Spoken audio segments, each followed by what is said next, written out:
Hello दोस्तों, नमस्ते।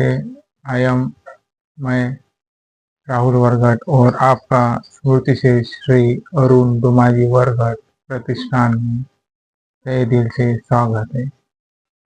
NEP national education policy 2020 union cabinet ने इम्प्लीमेंट किया।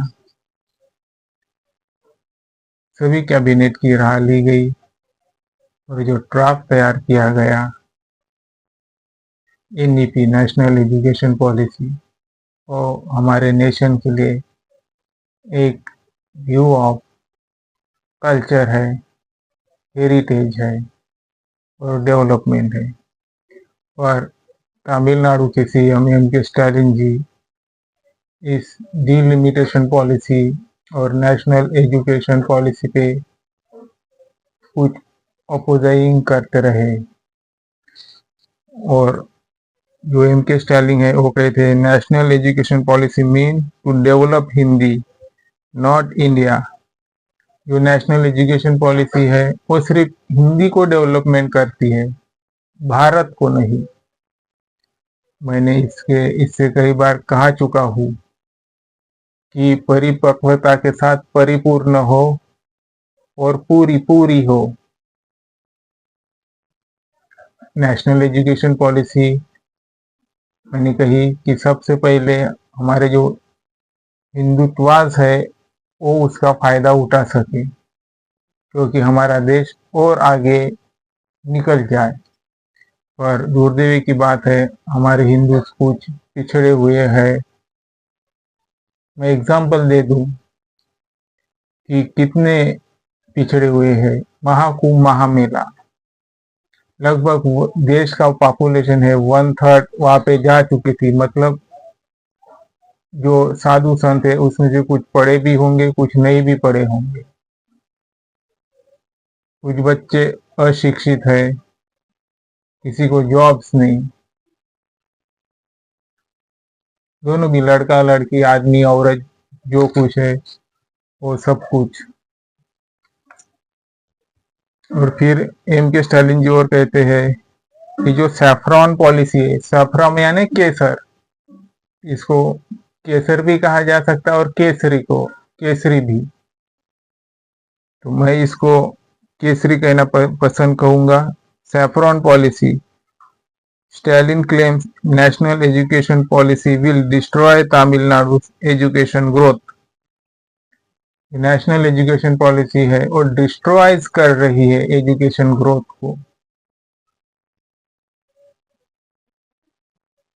मेरे कुछ दोस्त मुझसे कहा कि तुम महाराष्ट्रियंस हो तो आप मराठी पे लैंग्वेज वीडियोस क्यों नहीं बनाते।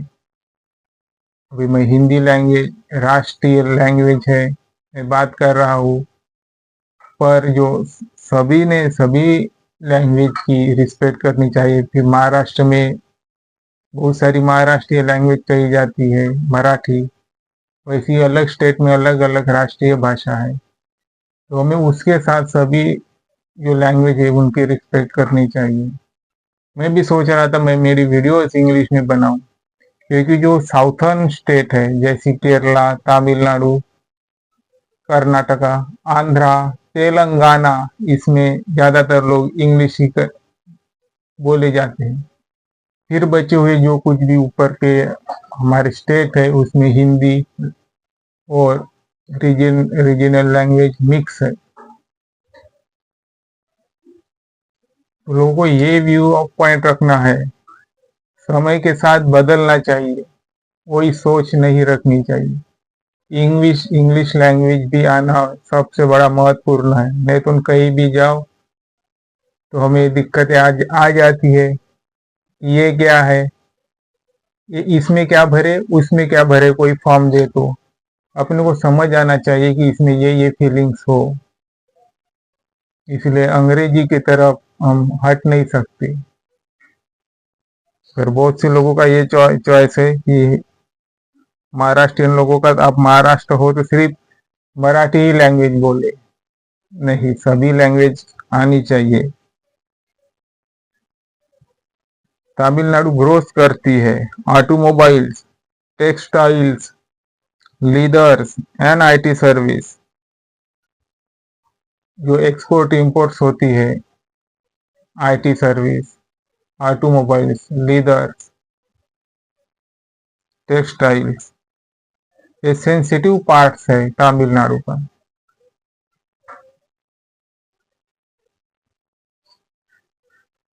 दोनों सरकारें, स्टेट और यूनियन की आपस में मिलके अच्छी रिसोर्स निकले।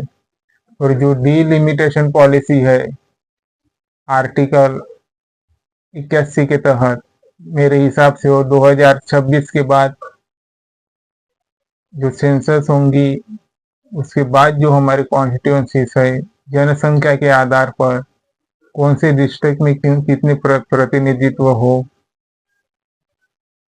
कितने संसद में भेजे जाए, कितने ना भेजे जाए, कौन से जिले से, कौन से गांव से, जब ये संसद पे पटल पे रखी जाती है डिलिमिटेशन कमीशन के तहत, तो इसे अमेंडमेंट नहीं कर सकते, इसकी सुधारना नहीं हो सकती।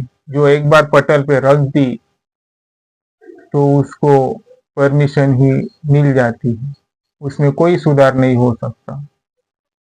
इसलिए डीलिमिटेशन का भी उन्होंने मुद्दा उठाया, हमें डीलिमिटेशन के भी बारे में सोचना पड़ेगा। अभी जनगणना होंगी, सबके घरों में लोग आ ही जाएंगे, अवेयरनेस हो के सही सही जानकारियां दे, वो क्या भर रहे हैं उनके तरफ भी देखे। अगर आपको लगता है कि आपके लिए भी हम कुछ वीडियोस बनाए तो हमारे नंबर पे मैसेज कर दीजिए कि इस तरह की वीडियोस हमें बताए या बनाए, वैसे हम आपके लिए वीडियोस बनाते हैं।